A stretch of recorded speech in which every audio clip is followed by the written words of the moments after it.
¿Cómo les va? ¿Qué dicen? Muy buenas noches. Una nueva edición de Lo que se viene en televisión. Esta noche vamos a tener tres temas. Vamos a conversar con Ximena García, es candidata a diputada nacional por Juntos por el Cambio, la organización que hoy impulsa la presidencia de Mauricio Macri. Vamos a conversar con Ximena al respecto de por qué los jóvenes radicales están apoyando el proyecto de Macri, cuál es el fundamento político, cuál es en todo caso el compromiso que los jóvenes radicales asumen al plantearse estar acompañando un proyecto de estas características. Nos va a visitar Bernardo Carrizo, un historiador de la Universidad Nacional del Litoral. Vamos a estar hablando de los 25 años de la sanción de la reforma de la Constitución Nacional.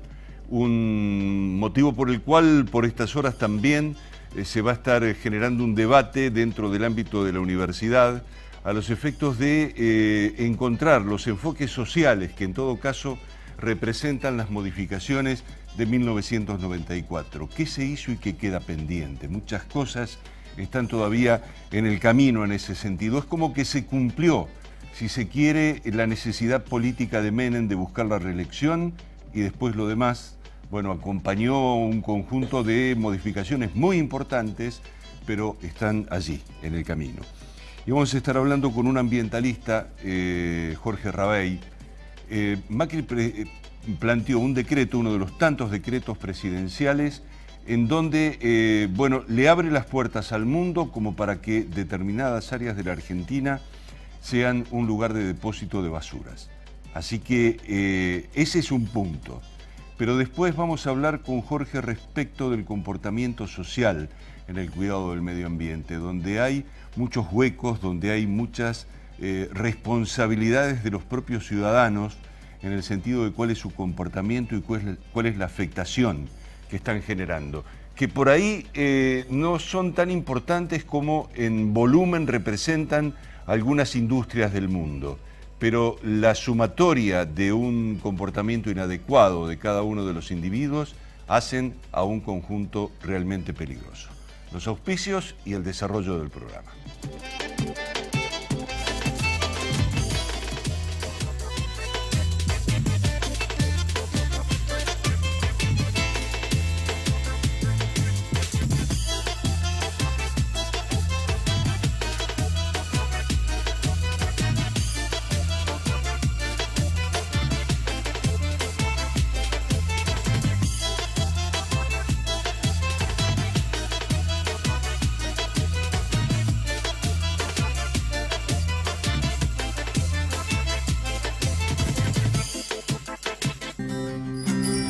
Cada vez que jugás oficial, tu ilusión es también la ilusión de toda la provincia.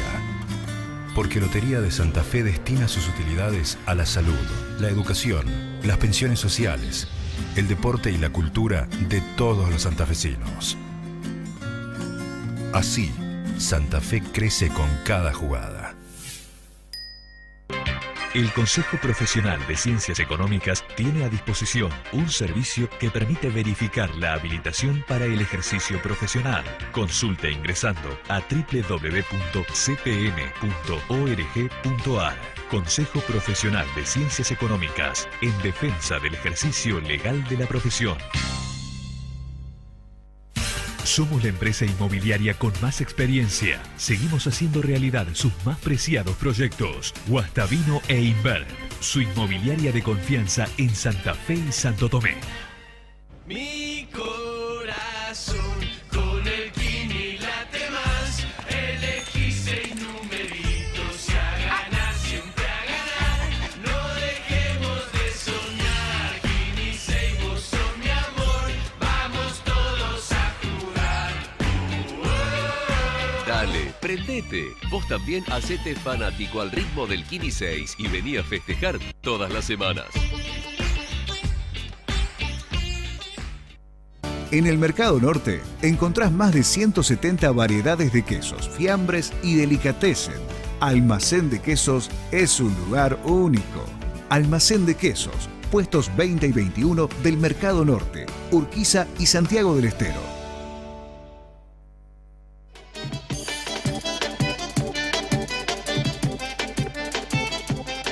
Ximena, muy buenas noches, ¿cómo te va? ¿Qué tal? Gracias por venir. Bueno, muy buenas noches, Héctor. Muchísimas gracias a vos por la invitación. Muy contenta de estar acá. Bueno, dicen por allí quienes te han reporteado, yo he leído algunas cosas de lo que son tus contestaciones en algunas entrevistas, que vos de alguna manera estás como contenta y sorprendida por asumir la responsabilidad que tenés, ¿no? Ser candidata a diputada nacional, vas por una lista que encabeza Federico Angelini y vas al Congreso a defender ¿qué?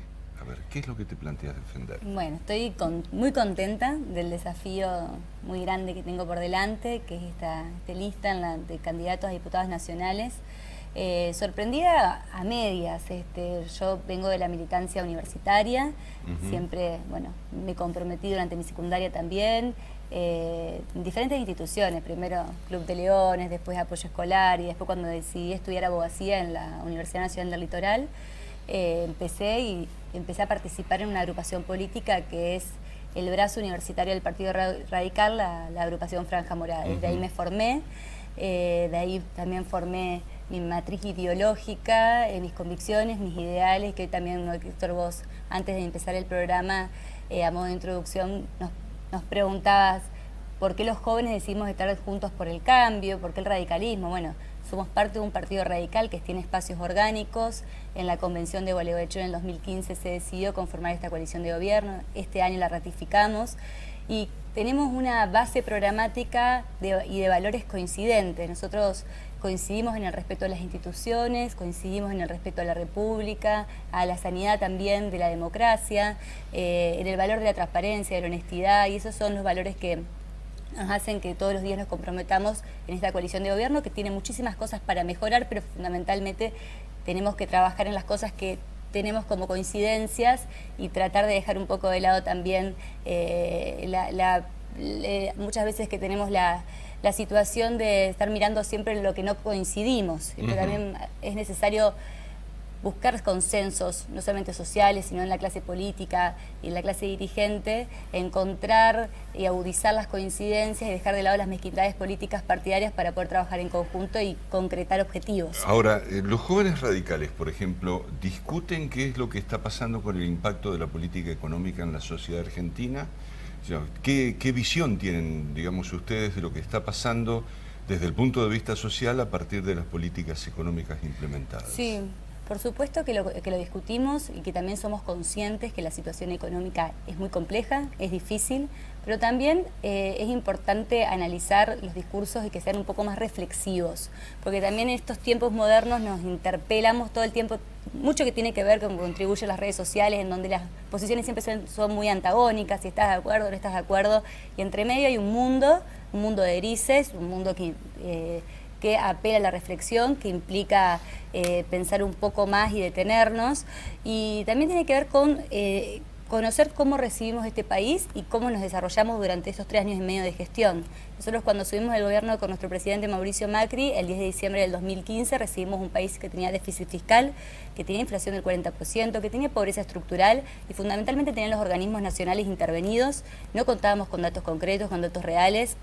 A partir de eso hicimos todo un proceso de recomposición de datos y empezamos a tomar políticas públicas, económicas, concretas. Nos fue bien y los índices empezaron a mejorar hasta principios del 2018, en donde, bueno, una combinación de factores generaron una catástrofe económica que fue la suba de la tasa de interés en Estados Unidos, acá le siguieron sequías, inundaciones, un contexto internacional desfavorable, y a partir de eso nuestro presidente piloteó la situación. Las cosas iban mejorando hasta el 11 de agosto, que unas de las PASO terminaron de generar que se agudice la complejidad de la economía, pero también entender que los problemas en la Argentina son estructurales, no son problemas superficiales y que no empezaron desde ayer ni cuando nosotros asumimos en el 2016, son problemas que se ven arrastrando y que también nosotros consideramos que 3 años y medio son insuficientes para resolver cuestiones de fondo. Está bien. A ver, vos vas al Congreso Nacional, los diputados y senadores son los que tienen que decidir con respecto al tema de deuda externa, por ejemplo. Sí. Deben aprobarla. Y rescatabas en todo caso lo que vos entendés es un manejo institucional adecuado.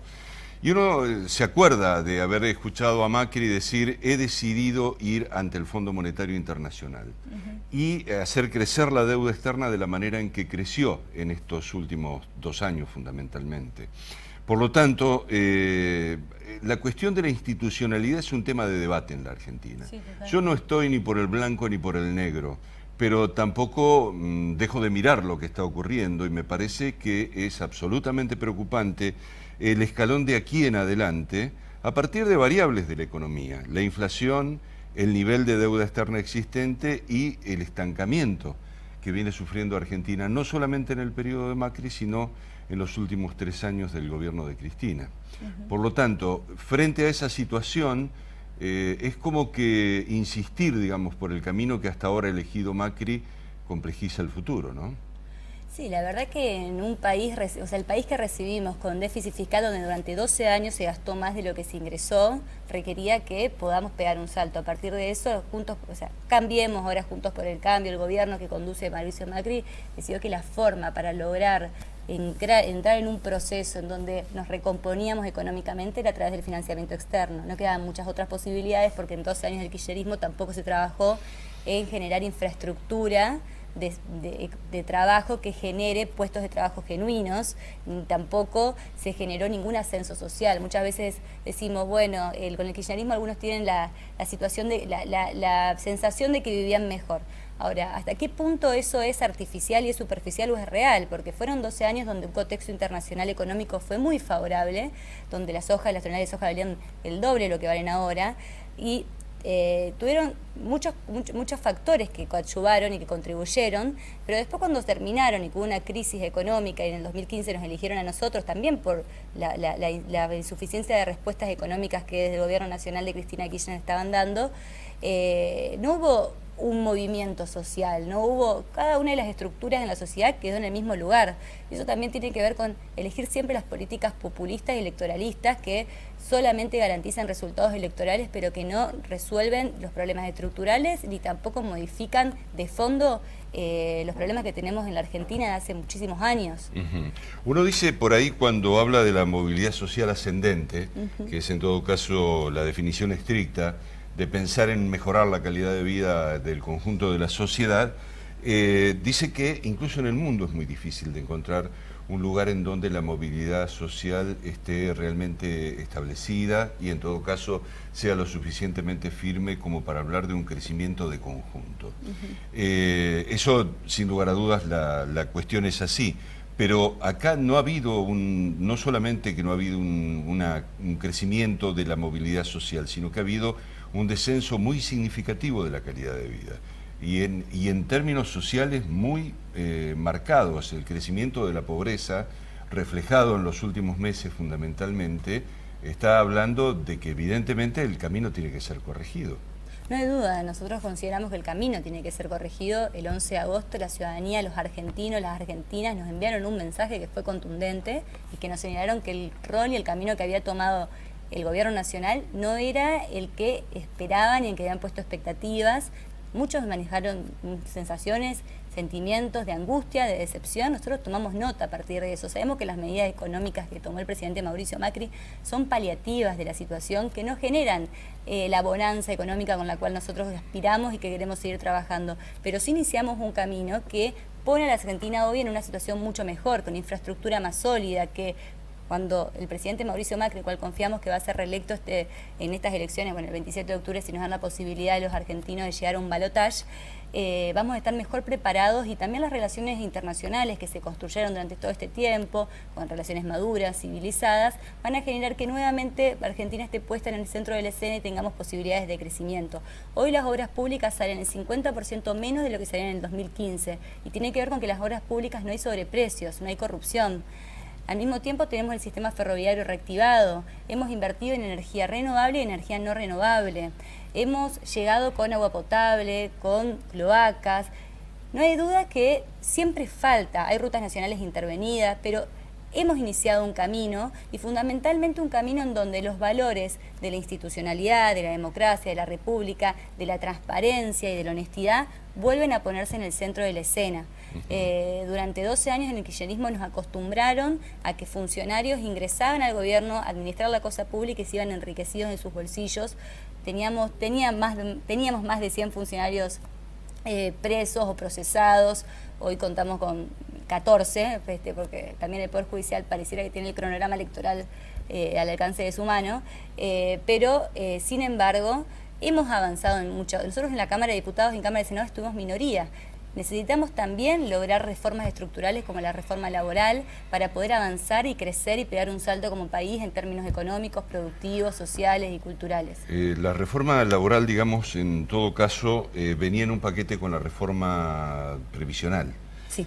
La reforma previsional tuvo un efecto de crack social, de alguna manera, en la Argentina. Uno no puede, en todo caso, dejar de recordar que lo que ocurrió en el Congreso de la Nación se hizo en el marco de una gran protesta social.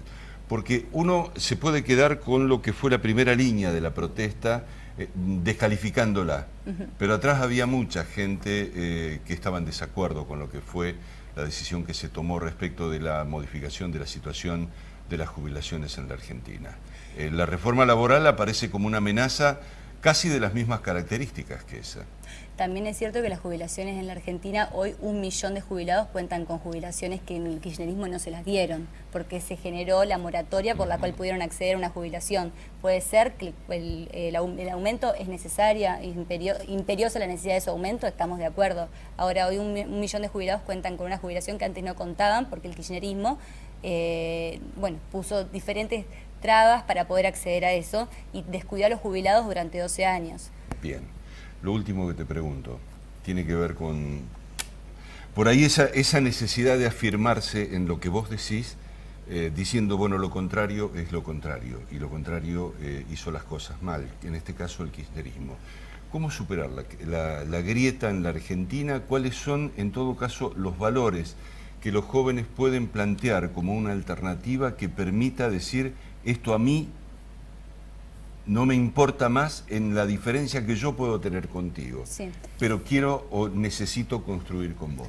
Bueno, eso es lo que decía hoy cuando empezábamos la entrevista. Hay que trabajar en clave de diálogo y en clave de respeto y de consensos. No hay dudas que hemos cometido errores, y lo he dicho a lo largo del programa, sobre un montón de aspectos económicos fundamentalmente, y tenemos que corregirlos. No es momento también para que pongamos en peligro la república y la democracia como está puesta, porque después del 11 de agosto empezamos a escuchar declaraciones y que apelaban al caos social, económico. Me parece que esas posiciones radicalizadas no contribuyen a que la Argentina se consolide en sus valores y en sus instituciones democráticas. Tenemos que seguir trabajando en este sentido. Desde el Congreso tenemos que generar alianzas y consensos para discutir cuáles son las prioridades, cuál es el modelo de país que queremos, cuáles son los problemas estructurales en la Argentina, y a partir de eso ponernos de acuerdo sobre el cómo vamos a llegar a resolverlos, porque muchas veces podemos identificar ciertos problemas en los cuales todos estamos de acuerdo, pero después no logramos encontrar la herramienta para ir todos atrás de un mismo objetivo y concretarlo, que tiene que ver con mezquindades políticas, tiene que ver con que se priorizan otras cuestiones y no se prioriza el objetivo que tenemos como sociedad, que tiene que ver con mejorarle la calidad de vida a los argentinos. Bien. Ximena, gracias por venir. Bueno, gracias. Yo quiero decir 2 o 3 cositas.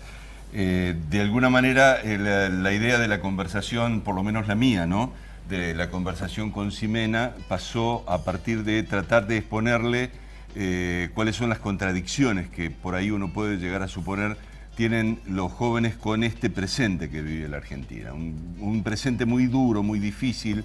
Uno sabe, y lo hemos dicho repetidamente en nuestro programa, que hay cosas que, esté el gobierno que esté, van a seguir inexorablemente. Es decir, el proceso inflacionario va a seguir, la deuda externa la vamos a tener por enfrente, y los problemas sociales están, significando que nos choquemos todos los días con una realidad.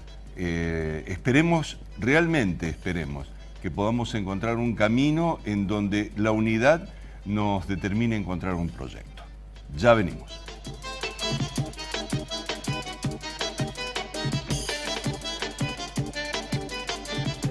Guastavino e Invert. Atiende con más eficiencia el norte de la ciudad y zona de influencia. Guastavino e Invert. Presencia territorial en Aristóbulo del Valle al 5700. Mi corazón con el Kini late más. Elegí 6 numeritos y a ganar, siempre a ganar. No dejemos de soñar. Kini 6, vos sos mi amor. Vamos todos a jugar. Dale, prendete. Vos también hacete fanático al ritmo del Kini 6 y vení a festejar todas las semanas. Jerárquicos Salud. Asociate llamando al 0800-555-4844. Ingresá a nuestro sitio web jerárquicos.com o descarga nuestra aplicación Jerárquicos Móvil. Jerárquicos Salud. Más de 20 años brindando servicios de salud. El Consejo Profesional de Ciencias Económicas tiene a disposición un servicio que permite verificar la habilitación para el ejercicio profesional. Consulte ingresando a www.cpn.org.ar. Consejo Profesional de Ciencias Económicas, en defensa del ejercicio legal de la profesión. Cada vez que jugás oficial, tu ilusión es también la ilusión de toda la provincia. Porque Lotería de Santa Fe destina sus utilidades a la salud, la educación, las pensiones sociales, el deporte y la cultura de todos los santafesinos. Así, Santa Fe crece con cada jugada. Guastavino e Invert atiende el mercado santotomecino y zona de influencia. Avenida 7 de marzo 1563. Guastavino e Invert, líder inmobiliario en la región.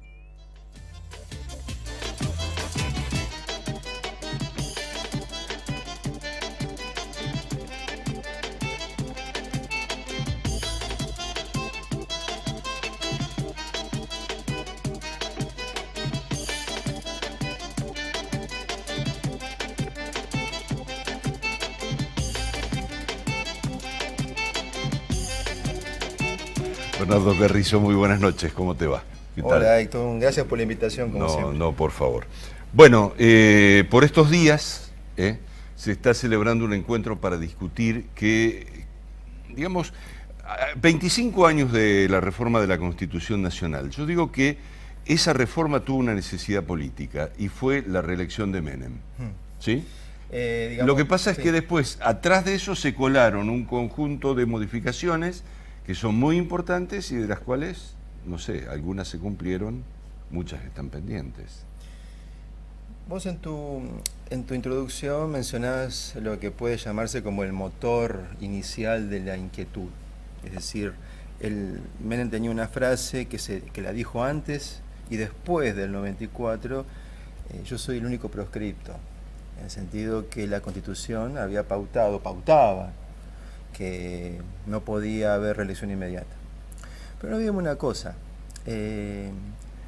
antes del 94, antes del 93, cuando se sanciona la ley que va a dar origen a la reforma, en la gran batería de aspectos que Alfonsín evaluó que esta sociedad merecía discutir, en el año 86 ya hay una inquietud por parte del alfonsinismo de plantear un proyecto de reforma constitucional.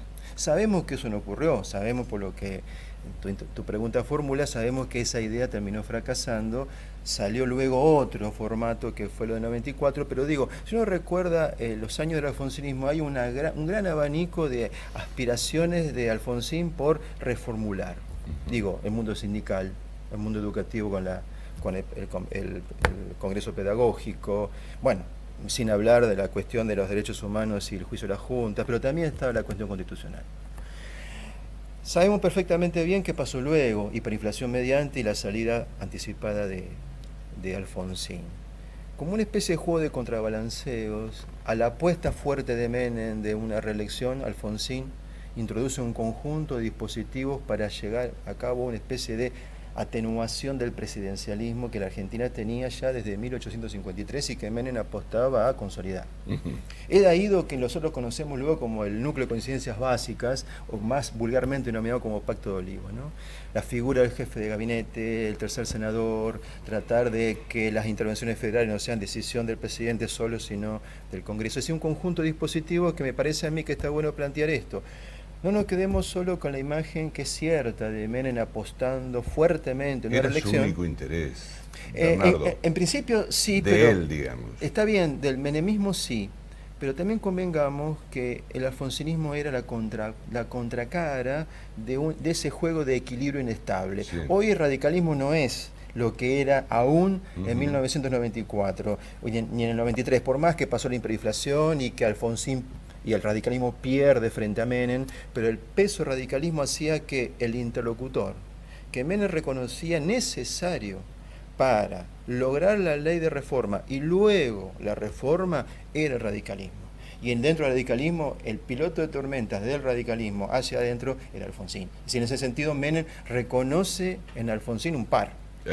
Ahora, aparece también en ese momento histórico un progresismo, digamos, en donde había parte importante del peronismo, por un lado, que se termina constituyendo en el Frepaso y que termina terciando como fuerza política de una manera, creo, interesante, en el sentido de terminar aportando un conjunto de ideas y también de hombres que llegaron a esa convención constituyente de la mano de una propuesta que no incluía ni a los radicales ni a los peronistas tradicionales, ¿no? Bueno, ahí vos metés una novedad. Hoy que está tan en boga en la discursividad periodística, el lugar de las encuestas y cómo testear de manera lo más certera posible el futuro inmediato, bueno, la elección de constituyente, de la futura reforma 94 fue una especie de encuesta porque ahí expuso un mapa de la Argentina en 1993 y ahí aparece el Frente Grande, ¿no? Pero no olvidemos también una cosa. Es cierto, el Frente Grande, sabemos después el liderazgo de Chacho Álvarez allí, la construcción muy rápida pero con mucha calidad de Fernández Mejide, ¿no es cierto? Pero también no olvidemos que tenemos al Modín. O sea, el Modín, esa fuerza de la derecha claramente identificada, no solo, pero en torno a la figura de Aldo Rico, que también aportó, creo que si no me equivoco, 20 constitucionales en el 94. Digo que ahí se vio también que ese, vamos a llamar así, pasado de las Fuerzas Armadas en la política aún estaba vigente y tuvieron algo que decir. Entonces, me parece que ahí está claramente una especie de un primer mapa, digamos, ¿no? El radicalismo, el peronismo, el Frente Grande, pero también el Modín, ¿no? Después de, digamos, de ese mapa político, y en todo caso la influencia que termina resolviendo una convención constituyente que uno dice, bueno, las expectativas en todo caso que ofrece en modificaciones establece una caracterización de la propia, de esa reforma constitucional. ¿Qué sería esa reforma constitucional? ¿Qué es esa reforma constitucional para esa etapa histórica de la Argentina? ¿Qué representa? Yo creo que, bueno, no es una respuesta con una sencilla, con una sola perdón, es una pregunta con muchas respuestas, me parece. Por un lado, no olvidemos que es la manifestación, en un sentido, es la manifestación del éxito de un presidente de controlar algo que se hace constitutivo en nuestra vida, que son las crisis económicas. Menem creo que cosecha ahí un plus que significó la salida anticipada de Alfonsín, que es el control de la hiperinflación. Ya sabemos, reforma del Estado, ley de convertibilidad, todo lo que sabemos, pero ahí construyó un plus que le permitió llevar a cabo algo que en la historia del peronismo estaba y que es cambiar las reglas del juego. El antecedente de esto es la Constitución del 49 en el peronismo histórico, ¿no? Sin embargo, el menemismo no tiene la hegemonía en ese momento para impulsar a rajatabla eso. Por lo tanto, a mí me parece que esa reforma del 94, la otra respuesta que podría dar también, es cómo se dirimió entre dos referentes políticos de historias diferentes, pero de peso significativo en la época, un pacto, un acuerdo. Si estuviéramos en sociedad tradicional diríamos un acuerdo de caballeros respecto de qué acepta cada uno que va a lograr y qué acepta el otro que tiene que o debilitar, hacer retroceder para que el otro también juegue. Me parece que la Constitución del 94 también es un pacto y por eso la Convención no discute los 8 puntos. O sea, el núcleo de conciencias básicas se aprueba como paquete cerrado y ahí luego se filtran un conjunto de innovaciones que están por fuera de los 8 puntos, pero se respeta en consecuencia ese primer pacto de caballeros que mencioné antes. Está bien. Yo creo que eso tiene que ver estrictamente con el interés político partidario, si se quiere. De lo que hemos hablado hasta ahora. Pero a mí me parece que en todo caso la reforma constitucional representa un conjunto de cambios desde el punto de vista social muy importante en los derechos individuales de las personas. Es decir, se incorporan toda una serie de derechos que el derecho internacional venía fogoneando, venía planteando en distintos lugares del mundo y termina convirtiéndola a la Argentina en un país en donde esos derechos por lo menos están expresados en la Constitución. Después, digamos que la sociedad en su conjunto termine reflejando que esos derechos sean realidad, eso es otra cosa. Sí, acuerdo. También acordaría una vez una discusión con un gran intelectual fallecido hace poco, que era Héctor Smuckler, un semiólogo muy importante en la Argentina. En una discusión que mantuvimos planteaba lo siguiente: bueno, a veces discutimos nosotros ciertas ideas que nos parecen relevantes. Bueno, esas ideas, ¿en qué lugar de la agenda están? ¿En qué lugar de la agenda del poder están? Y yo diría, tomando tu comentario, es que esa incorporación de derechos necesarios para que la sociedad sea más humana no estaba en la primera línea de la grilla. Estaba en un lugar que no era precisamente el primero.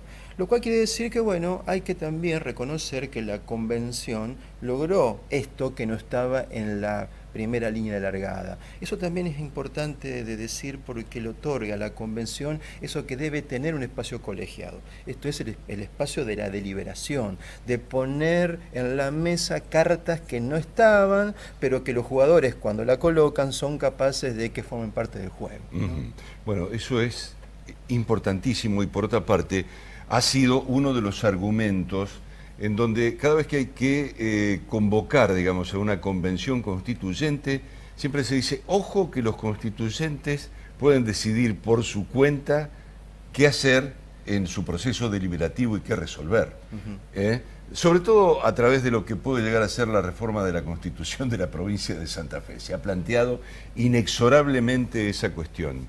Yo creo que esa desconfianza política es una desconfianza política que termina atrasando, que impide que se resuelvan aquellas otras cuestiones como en definitiva la Convención terminó resolviendo. Es decir, la Convención fue más allá de las aspiraciones políticas de quienes convocaron. Sí, y creo que eso también genera otra derivación. La política tiene la gran cualidad, entre otras, de siempre proponer un juego con una dinámica no necesariamente preconcebida.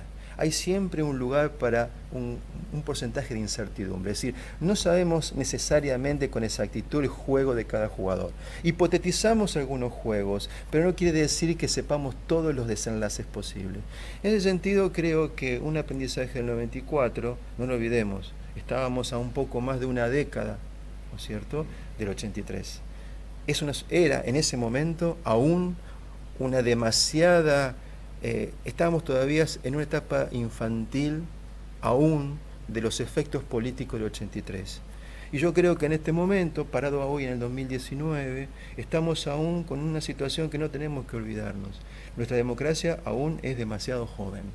Y el color, el tono, la dinámica que estamos dándole con nuestra construcción cotidiana es la percepción que esta sociedad tiene respecto a esa pregunta, ¿qué es la democracia? Eso no nos tiene que nosotros dejar pasar la idea de que 25 años en la historia de un país es una edad muy breve, muy corta, y por lo tanto nos hace sumamente responsables, porque está todo por hacer todavía. Seguro. Ahora, fíjate una cosa, Bernardo, si uno analiza lo que pasó desde el 94 hasta el presente en términos políticos, económicos y sociales, uno dice que ha habido un retraso significativo en la Argentina. En la calidad de nuestros dirigentes políticos, en la calidad de nuestra situación social y sin lugar a dudas en términos económicos, ha sido una verdadera hecatombe, para llamarlo de algún, por lo menos donde estamos parados en este momento. Y es ese proceso político que la Argentina ha vivido y que no ha podido resolver en términos positivos, en términos eficientes para el funcionamiento de una colectividad, también está pasando en el resto del mundo, con las democracias, digo.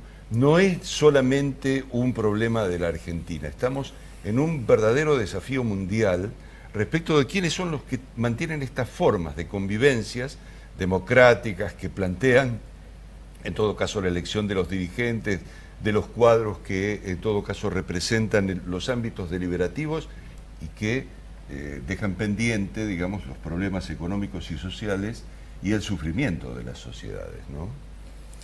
Sí, en el último tiempo hay como una especie de evaluación, reevaluación, reconsideración de las situaciones políticas en distintos países. Lo que pasa es que, si bien, vamos a llamar así, hay ciertos parecidos de familias, si uno toma cierta sociedad y las compara, yo creo que la Argentina tiene algo que es, como podría decir, una imagen de sí que a veces juega en contra.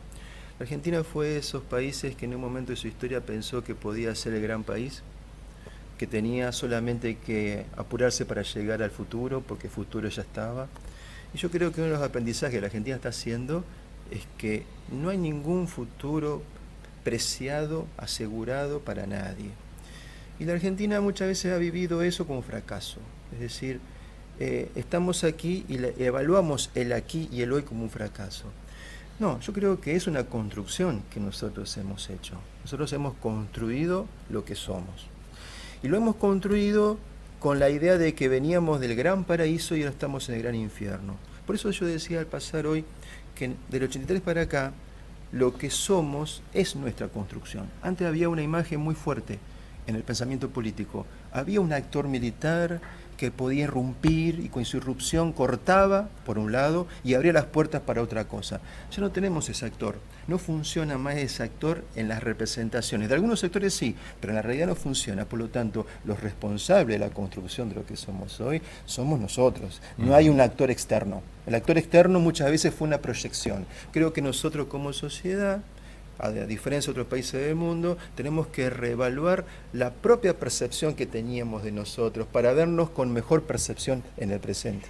Sí, algunos analistas sostienen que ese cambio obedece a la presencia de las corporaciones como el instrumento de dominación.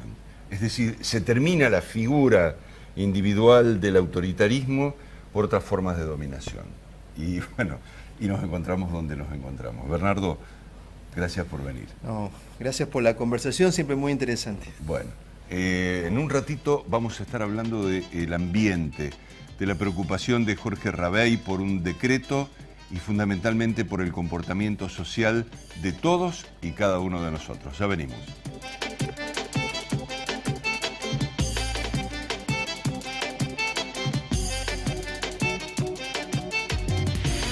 Tenemos más de 25 motivos para sumarnos a la lucha contra el cáncer de mama. El sábado 19 de octubre volvemos a enfrentar juntas el cáncer de mamas. Acompáñanos en un nuevo Vestite de Rosa. Parque Federal, 15 horas. Es gratuito y abierto a todo público. Jerárquico Salud. Somos socios. ¿Necesitas software de gestión comercial para tu empresa? Megasoft es la solución. Megasoft, software de facturación y control de stock para empresas y comercios, soporte técnico y actualizaciones las 24 horas, los 365 días del año. www.megasoft.com.ar.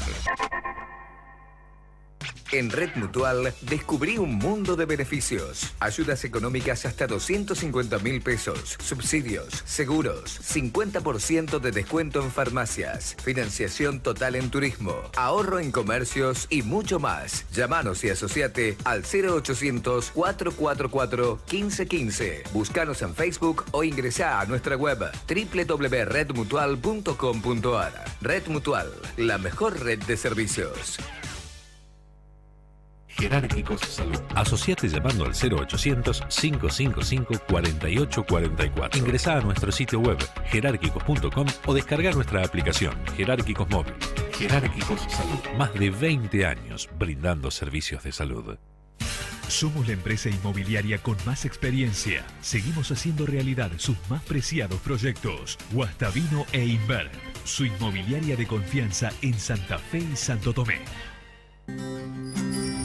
Cada vez que jugás oficial, tu ilusión es también la ilusión de toda la provincia. Porque Lotería de Santa Fe destina sus utilidades a la salud, la educación, las pensiones sociales, el deporte y la cultura de todos los santafesinos. Así, Santa Fe crece con cada jugada. En el Mercado Norte encontrás más de 170 variedades de quesos, fiambres y delicatessen. Almacén de Quesos es un lugar único. Almacén de Quesos, puestos 20 y 21 del Mercado Norte, Urquiza y Santiago del Estero. Tenemos más de 25 motivos para sumarnos a la lucha contra el cáncer de mama. El sábado 19 de octubre volvemos a enfrentar juntas el cáncer de mamas. Acompáñanos en un nuevo Vestite de Rosa. Parque Federal, 15 horas. Es gratuito y abierto a todo público. Jerárquico Salud. Somos socios.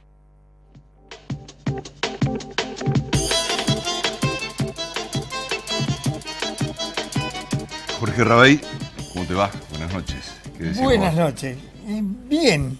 ¿Bien? Tengo que decir bien. Bien.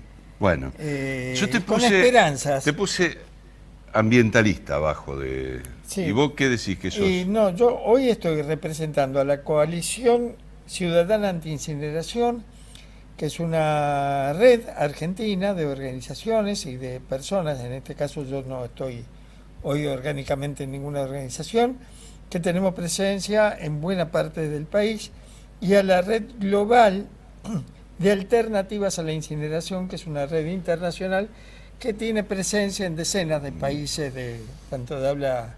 O sea, tenés una representación hoy impresionante. Hoy estoy agrandado. Impresionante. Sí, señor. Bueno, vos lo habrás visto en yo por eso te mensaje puse ambientalista. llegó. Yo te puse ambientalista.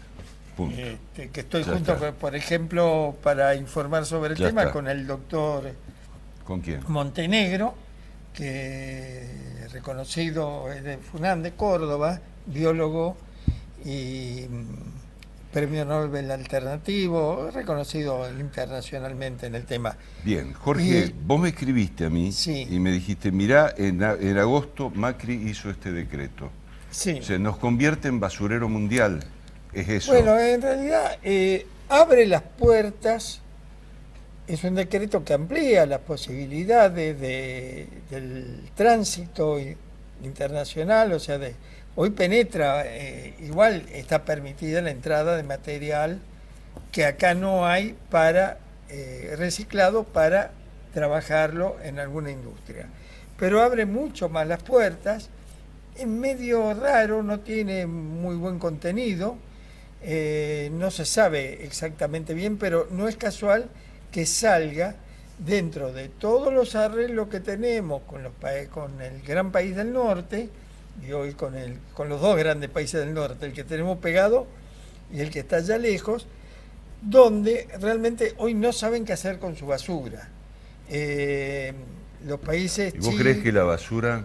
A ver, hoy el ambientalismo en términos generales está hablando del calentamiento global. ¿Vos creés que hay que hablar más de la basura? Y por supuesto, porque la basura, primero es lo que está contaminando más. La basura es el resultado de un modelo de producción y consumo insustentable. Estamos generando, eso lo sabe cualquiera, está saliendo la foto de lo que de ver la laguna. Claro, además la disposición de esa basura ayuda al calentamiento global. La dispongas como la dispongas, ayuda al calentamiento global. También. O sea, hoy tenemos, y además hay un desconocimiento muy grande. No hay, todos los políticos de todo el arco desconocen la problemática. Estudiantes universitarios de último año de la Facultad de Arquitectura que están trabajando en temas ambientales y no han visto la Ley General del Ambiente. Entonces, si no, ni la vieron, la Ley General del Ambiente, que es obligatorio que se aplique ante cualquier tema de ambiental, O sea, haces una casa, tenés que conocer, aunque hagas una casa particular, tenés que tener idea de lo que es esa ley. Ahora, más allá de esa resolución política de Macri, de abrir esa puerta, vos decías que acá en la provincia también hay un proyecto de esas características. No es otro proyecto que se llama Gestión Integral de Residuos Peligrosos. Fue presentado el año pasado, fue aprobado hace poco en el Senado y pasa ya según me informaron, pasa ya a diputados. Dice Gestión Integral de Residuos Peligrosos, pero en realidad se refiere exclusivamente al transporte de los residuos peligrosos, donde, según el autor de la ley, que oh casualidad, ya nomás a uno lo hace pensar, a ver, ¿quién es el autor de la ley? El que proyecta la ley es el senador del departamento Rosario, del departamento San Lorenzo, perdón, donde están la enorme mayoría de industrias contaminantes, recicladoras, incineradoras, que dicen recoger la pila, que dicen que no sabemos qué hacen exactamente, pero donde están yendo y que no tienen demasiado control. Y donde él mismo dice en el, ¿cómo se llama?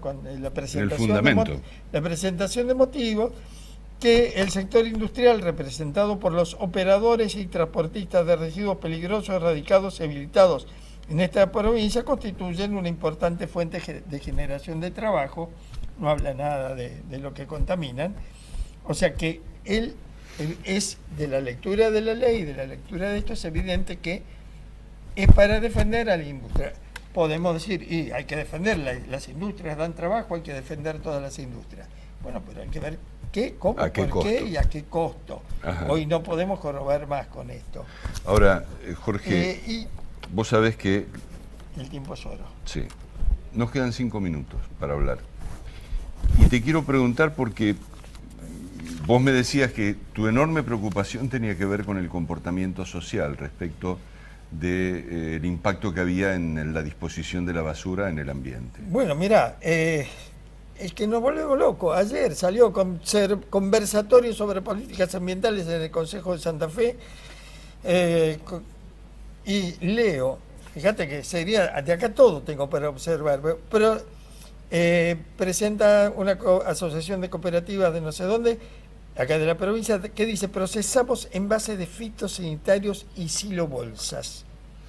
Ajá. Son residuos del sector agrícola y por medio de nuestra cooperativa y recolectores externos lo reciclamos. Acá estaba la concejala Eberhard, que si no me equivoco va a ser diputada provincial, no estoy muy seguro. No. Marcela Eberhard, Sebastián Piñata, Carlos Suárez y Luciana Cerezola figuran acá en el diario como que estaban escuchando eso. Y parece que les pareció muy bien que, siendo los residuos de ese fitosanitario, vos lo sabés perfectamente, residuo peligroso, estén muy contentos de venir a contar acá. Es decir, estamos todos locos. Está mal la cosa. Ahora el tema de la botellita de amor, donde convencen a la juventud, porque la llamaron botellita de amor, que es muy bueno juntar en una botella, poner basura y con eso hacer casa para pobres. Son cosas que, claro, en un minuto me vienen todo encima. Yo lo digo y te digo, somos 4 o 5, incluso de nuestras organizaciones, de golpe hay quien no lo entiende, que eso está mal. Ajá. Claro, hay que explicarlo. O por lo menos debatirlo. Sí, porque vos tenés, lo que pasa, Jorge, me parece, no solamente en el ámbito del ambiente, en muchas otras cosas, se producen como avances, y esos avances tienen consecuencias, y esas consecuencias se tienen que discutir, por lo menos, mínimamente. Olvídate de los papeles. Sí, perdón, es que yo lo uso medio... Sí, dale. No, olvídate de los papeles, porque bien, lo que te quiero preguntar es, para vos, ¿qué es lo más importante del momento desde el punto de vista ambiental? ¿Cómo protegerlo? ¿Qué hacer? Estudiar. Comprender que hay que tener paciencia y no largarse a decir: uy, qué lindo, esto yo lo veo como muy bueno. Una bajada del ancha de la Setúbal, otra propuesta. ¿Parece buena? Me puse a pensarlo, no me parece buena, lo he charlado con gente que sabe, y realmente me parece, independientemente de que la Setúbal ya pronto va a desaparecer, pero aunque fuera, entonces, una propuesta del Consejo. No pueden largar así montones de propuestas. Hay que sentarse, pensarle. Yo te decía hoy fuera de cámara que quizá si pudiéramos juntarnos los viejos, lográramos juntarnos los viejos ambientalistas, los que la hemos peleado desde antes que yo, desde el 70, aunque bueno, yo no acá en Santa Fe, pero lo sé de los años 60, y ver qué hacemos con toda esta malformación que está habiendo. A mí me asusta mucho. Le voy a decir públicamente algo que es políticamente incorrecto. Este movimiento de la juventud me asusta mucho. El movimiento de la juventud que dice estar en defensa del ambiente, decís vos. En contra del cambio climático. Esa es un poco la consigna. Entonces, de golpe, el cambio climático... Mirá, yo tengo una frase que también es políticamente incorrecta, sacada de un filósofo ecosocialista. El cambio climático es el síntoma, el capitalismo es la enfermedad. O sea, el capitalismo como modelo de consumo, de producción y consumo, hoy ya demostradamente insustentable. No las cosas buenas, no vamos a negar que tenemos la televisión, los medios que tenemos, pero paremos la moto urgente y veamos qué hacemos, cómo vivimos. Eso tiene que ver con la costumbre de todos los días. Tiene que ver, por un lado, con la costumbre de todos los días. A mí me preocupa muchísimo lo que le va a pasar al amigo Jatón cuando se encuentre ahora, por ejemplo, con el tema de la basura en Santa Fe. No sabe nada, Emilio, del tema. Emilio, discúlpame, no sé dónde lo miro, por si está mirando. Pero no saben. Se metió en un berenjenal.